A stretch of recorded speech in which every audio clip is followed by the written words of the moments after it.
Halo, Shalom, Bapak dosen, Kakak Asdos dan teman-teman semuanya.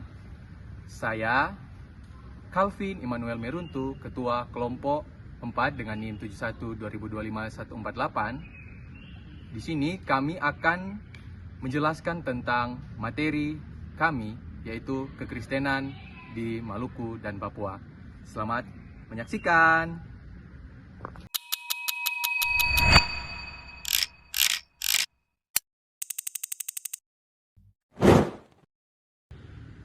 Oke, pada bagian yang pertama kami akan membahas latar belakang.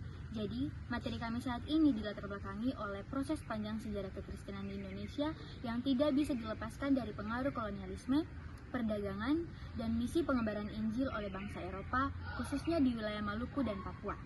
Nah, di Maluku ini sendiri, sejarah ini dimulai sejak abad ke-16 dengan kedatangan Portugis yang membawa misi Katolik melalui tokoh seperti Franciscus Xaverius, sebelum akhirnya beralih ke tradisi Protestan di bawah kendali VOC, Belanda, hingga melahirkan Gereja Protestan Maluku atau GPM. Sementara itu di Papua, perkembangan ini dipicu oleh kedatangan dua misionaris Jerman, yaitu Karl Wilhelm Otto dan Johann Gottlob Geisler di Pulau Masinam, yang kemudian dikembangkan lebih lanjut melalui pendidikan dan kesehatan oleh tokoh seperti Isaac Samuel Kitner. Pada akhirnya, perkembangan di kedua wilayah ini tidak hanya menyebarkan ajaran agama, tetapi juga secara fundamental memengaruhi sistem pendidikan, budaya, sosial politik, hingga membentuk identitas mandiri masyarakat setempat melalui lahirnya gereja-gereja lokal seperti GKI di Tanah Papua. Selanjutnya teman-teman, terkait dengan pembahasan kekristenan di Maluku, saya akan menjelaskan mengenai pertumbuhan kekristenan Maluku di era Portugis. Nah, awal mula kehadiran kekristenan di Maluku itu tercatat pada tahun 1538, dimulai dari 3 kampung di Pulau Ambon yang kemudian berkembang menjadi 7 jemaat di Lei Timor.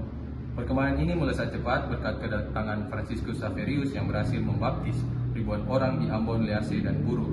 Xaverius juga menginisiasi kaderisasi lokal dengan mengangkat katekit atau tenaga pengajar pribumi. Nah, uniknya para katekit ini mengajar menggunakan katekismus berbahasa Melayu dan lagu-lagu iman Kristen tanpa pelayanan harian mereka.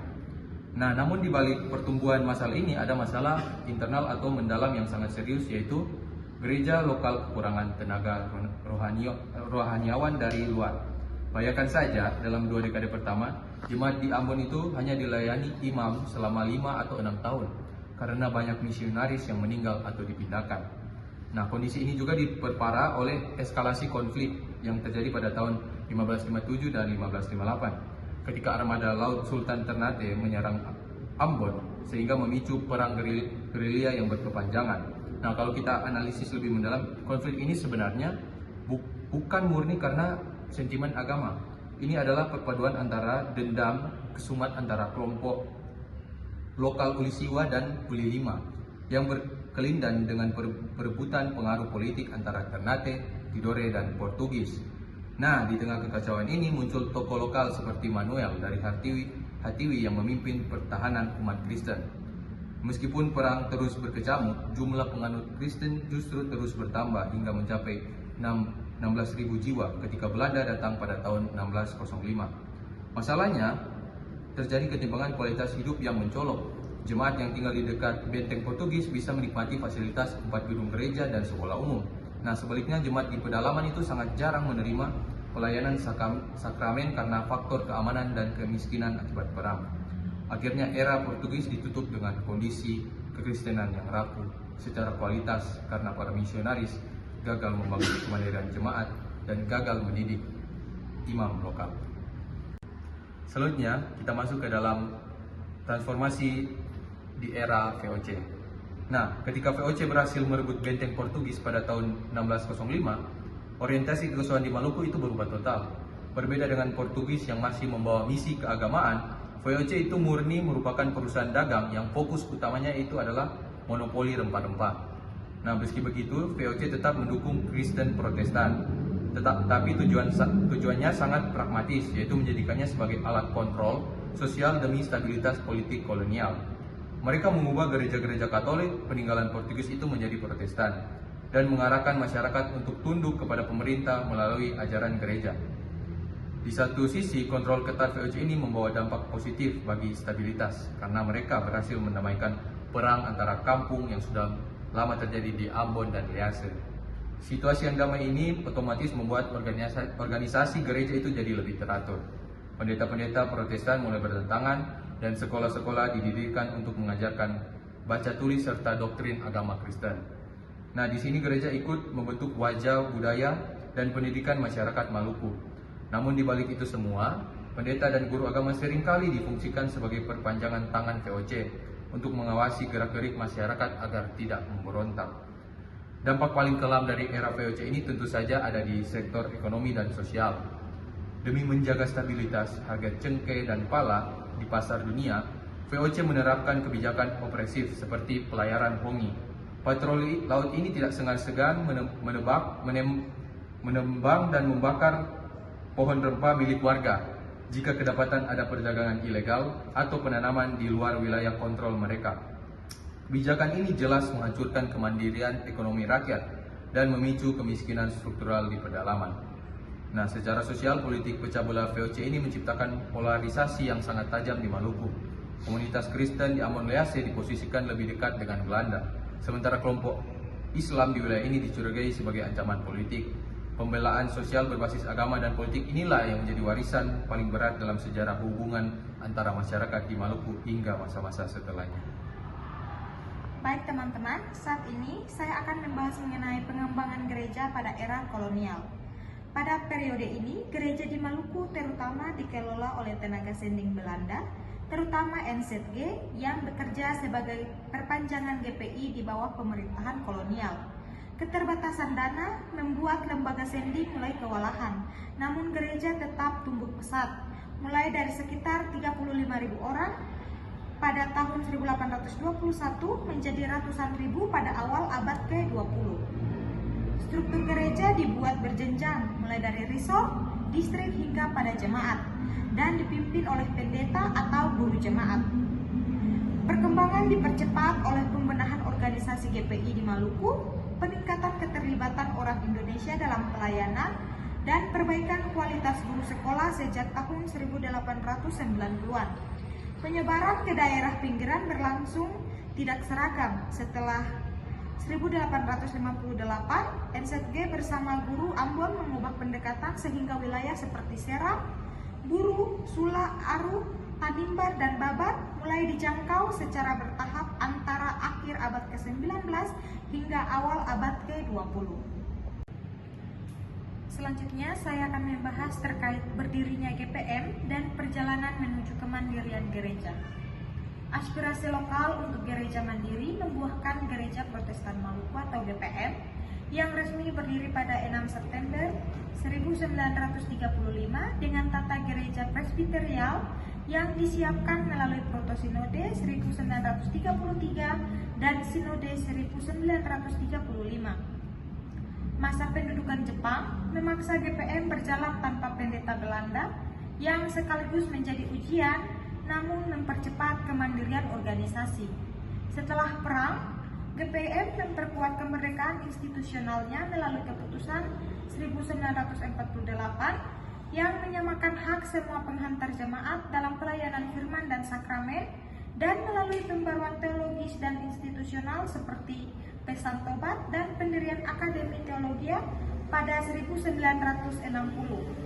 Transformasi ini mengubah GPM dari lembaga kolonial menjadi gereja lokal yang terintegrasi dengan identitas masyarakat Maluku, terlihat dari pertumbuhan anggota yang berkelanjutan sepanjang abad ke-20. Baik, selanjutnya kita akan masuk di kekristenan di Papua. Papua merupakan bagian barat dari Pulau Nugini yang memiliki luas wilayah sekitar 420 km. Secara geografi, wilayah ini mencakup dari kawasan pantai utara beserta pulau-pulau di sekitarnya seperti Raja Ampat, Biak, dan Yapen. Selain wilayah pesisir, Papua juga memiliki daerah dataran tinggi yang luasnya terisolasi oleh pegunungan. Masuknya kekristenan di tanah Papua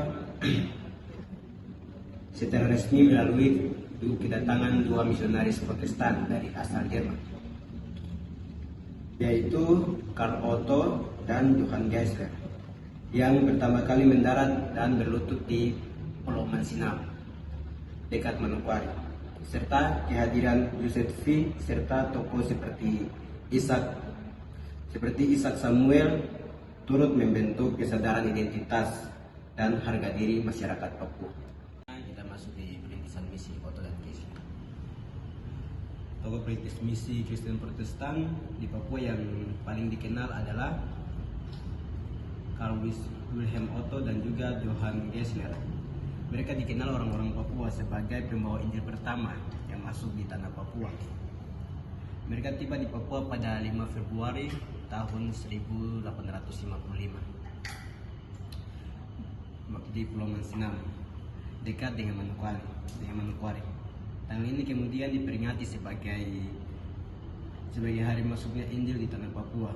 Otto dan Geisler berasal dari Jerman dan mereka ke Papua untuk menyebarkan agama Kristen sekaligus pendidikan kepada masyarakat Papua. Mereka melalui pelayanan dari Pulau Mansinam. Kedatangan mereka sangat berpengaruh terhadap perkembangan pendidikan, kesehatan, dan juga penyebaran agama Kristen. Semboyan terkenal yang dikaitkan dengan misi mereka adalah di atas tanah ini saya meletakkan peradaban orang Papua. Saat ini Mansinam terdapat monumen dan situs yang bersejarah sebagai untuk mengenang pelayanan Otto dan Geisler.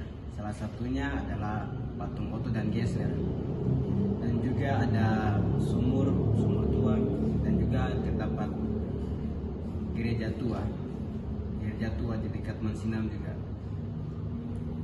Dan juga sampai saat ini masih diperingati setiap tanggal 5 Februari sebagai Hari Pekabaran Injil di tanah Papua. Saatnya kita akan masuk ke dalam pembahasan USP dan perkembangan pekabaran Injil di Papua pada tahun 1863 sampai 1940. Teman-teman, sejarah Kristen Protestan di Papua dimulai tahun 1863 lewat organisasi misi Belanda yang bernama USP. Nah, yang dipelopori oleh Van Hassel, Hallstatt, Claassen, Ayersen, dan Ottersport. Fokus mereka bukan hanya menyebarkan Injil untuk mengikis kepercayaan animisme yang berada di masyarakat Papua, tetapi juga mengubah tatanan hidup masyarakat. Strategi utamanya adalah mengintegrasikan peran gereja dan sekolah lewat pendidikan baca tulis dan rohani. USP berharap masyarakat Papua ke depannya bisa mandiri dalam mengelola pelayanan gereja mereka sendiri. Awalnya, perkembangan misi ini berjalan sangat lambat. Bahkan sampai tahun 1880 baru sekitar 20 orang saja yang dibaptis. Namun saat memasuki tahun 1890-an, pergerakan mereka mulai membuahkan hasil di daerah Mansinam, di mana itu menjadi titik balik penting terjadi pada tahun 1892 ketika USP mengirim 2 pemuda di Papua untuk belajar di seminari Depok. Langkah ini menjadi awal penting keterlibatan masyarakat lokal dalam penyebaran Injil. Memasuki abad ke-20, perluasan misi makin cepat setelah pemerintah Belanda membuka pos administratif di Manokwari, Fakfak, dan Merauke. Gelombang pertobatan massal pun mulai terjadi, seperti di Pulau Roon pada tahun 1907. Gerakan ini makin efektif di akhir tahun 1920-an karena dibantu oleh penginjil lokal seperti Pamai di daerah Sentani yang jauh lebih paham bahasa dan budaya setempat.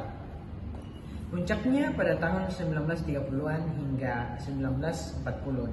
Perkembangan gereja dan pendidikan melesat tajam. Jumlah sekolah desa melonjak drastis dari yang tadinya 71 sekolah menjadi sekitar 300 sekolah dengan total 10.000 murid. Polanya, setiap kali sekolah dibuka, jemaat gereja baru pasti ikut terbentuk di sana. Tidak hanya itu, USP juga membangun rumah sakit di Serui, Korido, serta rumah sakit Kusta pada tahun 1936. Pada akhirnya, kehadiran USP di Papua berhasil membawa perubahan besar yang menyatukan aspek spiritual, pendidikan, dan kesehatan masyarakat. Selanjutnya, dalam kesempatan kali ini saya ingin membahas mengenai peran Kitne dan bagaimana kemandirian GKI di Tanah Papua terbentuk. Sosok Kitne bukan sekedar seorang misionaris biasa. Bagi banyak komunitas di Papua, beliau dijuluki sebagai bapak peradaban. Mengapa demikian? Karena dalam setiap pendekatannya, Kitne sangat menghargai martabat manusia dan budaya lokal yang kemudian menjadi fondasi kuat bagi identitas orang Papua hingga saat ini. Salah satu warisan Kitne yang paling kita rasakan adalah lagu yang berjudul Hai Tanahku Papua. Lagu ini bukan hanya nyanyian biasa, melainkan sebuah identitas spiritual yang menyatukan perasaan emosional berbagai suku. Selain itu, melalui pendidikan yang beliau rintis di Mei Wondama, Kitne mendidik para pemuda agar memiliki rasa percaya diri untuk berdiri sejajar dengan bangsa-bangsa lain di dunia. Beliau ini selalu menekankan bahwa membangun Papua harus berlandaskan kejujuran, karena bagi Kitne, menjadi orang Papua berarti memikul tanggung jawab besar atas tanah dan peradabannya. Selanjutnya, sejarah mencatat momen besar pada 26 Oktober 1956, yaitu berdirinya Gereja Kristen Injili atau GKI di Tanah Papua. Peristiwa ini bukan hanya soal organisasi agama, tapi merupakan manifestasi dari cerita kemandirian. Ini adalah bukti nyata bahwa masyarakat Papua memiliki kapasitas intelektual dan organisasi untuk mengelola lembaga publik mereka sendiri tanpa bergantung sepenuhnya pada pihak asing. GKI hadir sebagai wadah integrasi sosial pertama yang mampu menyatukan masyarakat dari berbagai latar belakang etnis di seluruh wilayah Papua. Terakhir, kita harus memahami bahwa dinamika yang dihadapi GKI sangatlah kompleks, terutama saat Papua berintegrasi ke dalam wilayah Indonesia. Di tengah arus modernisasi dan perubahan politik, GKI tetap berdiri sebagai penjaga identitas kultural dan benteng sosial bagi masyarakat. Jadi, sejarah GKI sebenarnya adalah sejarah perjuangan manusia Papua dalam mempertahankan martabat dan hak-hak dasarnya.